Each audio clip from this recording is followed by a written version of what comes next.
ಅನ್ನೋ ಫೀಲ್ ಬರಬೇಕು.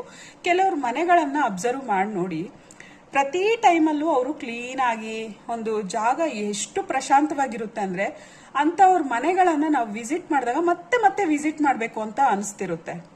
ಸೊ ಜಾಗ ಅನ್ನೋದು, ಮನೆ ಅನ್ನೋದು ಆ ರೀತಿ ಇರಬೇಕು. ಆಗಿದ್ದಾಗ ಮಾತ್ರನೇ ಪ್ರತಿಯೊಂದು ನಮಗೆ ಅಟ್ರಾಕ್ಟ್ ಆಗುತ್ತೆ. ಅದು ಮಹಾಲಕ್ಷ್ಮಿ ಆಗಿರ್ಬೋದು ಅಥವಾ ಪಾಸಿಟಿವ್ ಎನರ್ಜಿ ಆಗಿರ್ಬೋದು.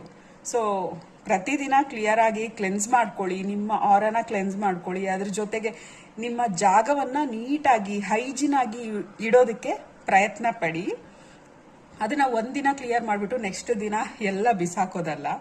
ಸೊ ಈ ತರ ಪ್ರಾಕ್ಟೀಸ್ ಮಾಡಿ. ಮತ್ತೆ ಹಬ್ಬದ ದಿನಾನು ಅಷ್ಟೇ ತುಂಬಾ ಟೆನ್ಷನ್ ಮಾಡ್ಕೊಬಿಡ್ಬೇಡಿ.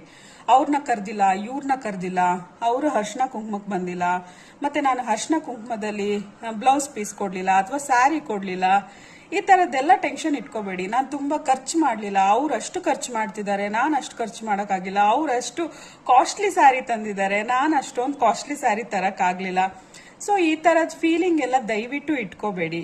ಸೊ ಈ ತರದ್ ಫೀಲಿಂಗ್ ಹೆಚ್ಚಾದಷ್ಟು ನಿಮ್ಗೆ ಹಬ್ಬ ಮಾಡೋದಕ್ಕಾಗಲ್ಲ. ಹಬ್ಬ ಅನ್ನೋದು, ಹಬ್ಬದ ವಾತಾವರಣ ಅನ್ನೋದು ಆ ಒಂದು ದಿನದ್ದಲ್ಲ.